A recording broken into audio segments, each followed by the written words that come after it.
look at being humble, another way to think about that concept is to be real. People who are highly self-aware know what they're good at, they know what they're not good at, and they're not afraid of that information. You find some leaders are radically transparent, so they may start a meeting by saying, we've got an upcoming meeting with a stakeholder. As you know, I'm not good at that. So my assistant, George or Susan, is going to take the lead in this meeting because I tend not to do those well. Now, that's an outstanding way to operate as a leader or in a team.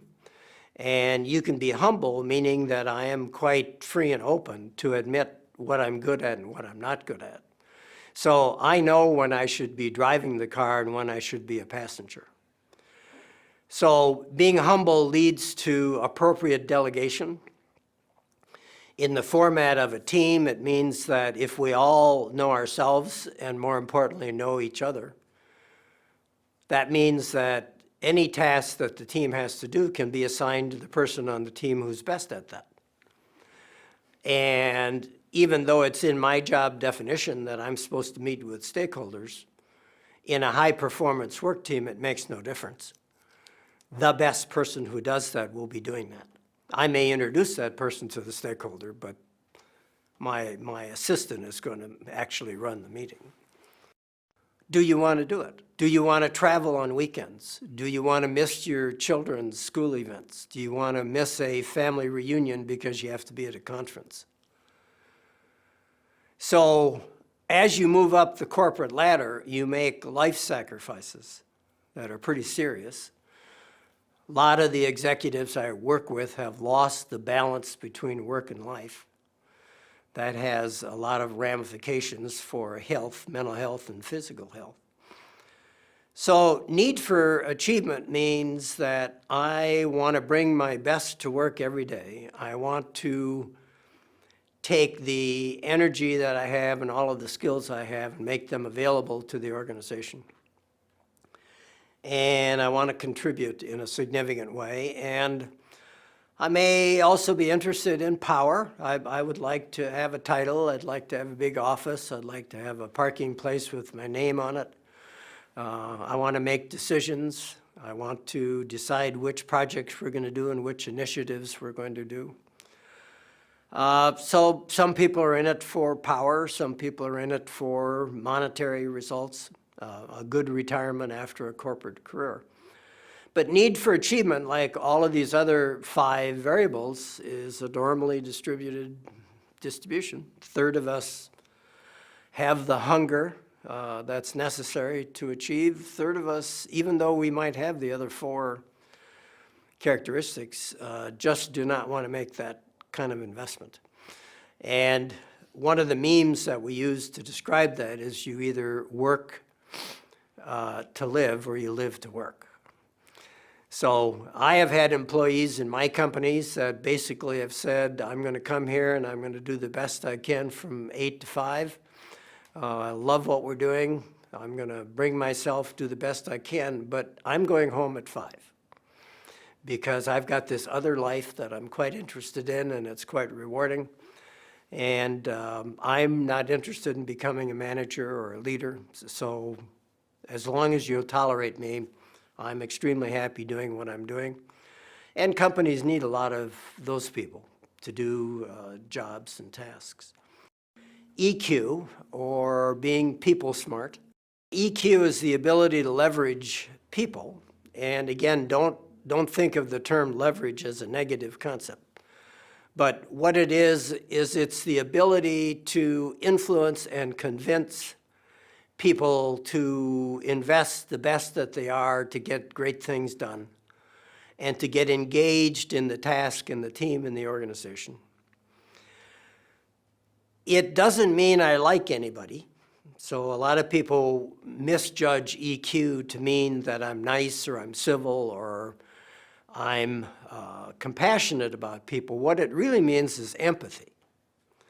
It means that I understand other people. I understand why they do what they do.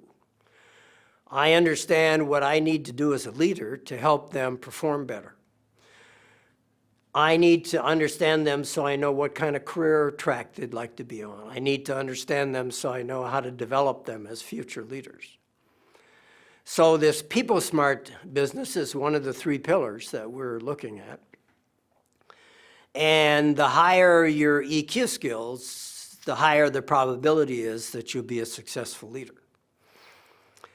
Now, we have a little catch-22 in leadership development. That is, you sort of have a choice in life. You can either have IQ or EQ.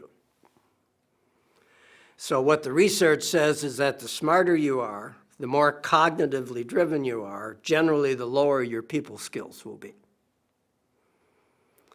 So it's almost as if the brain says you can have one or the other.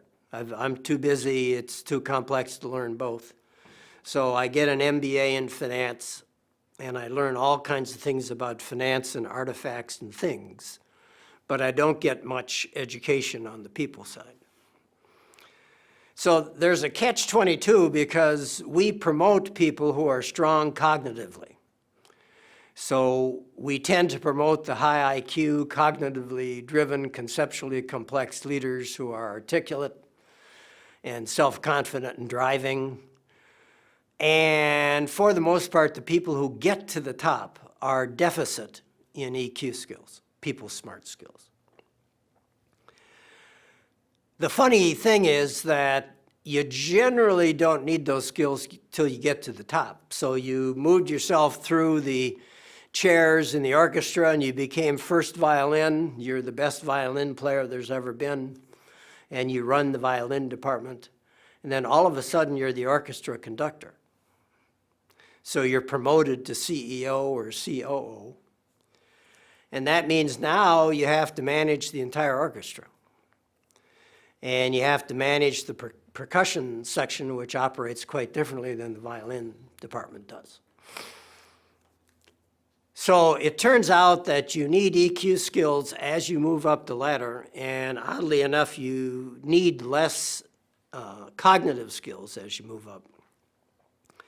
But just because of how we promote people, we tend to promote bright, sharp, intellectually capable people to get to the top, and then when they get up there, we expect them to have EQ when they work with shareholders, when they work with other stakeholders, when they work with the employee population or work with the board.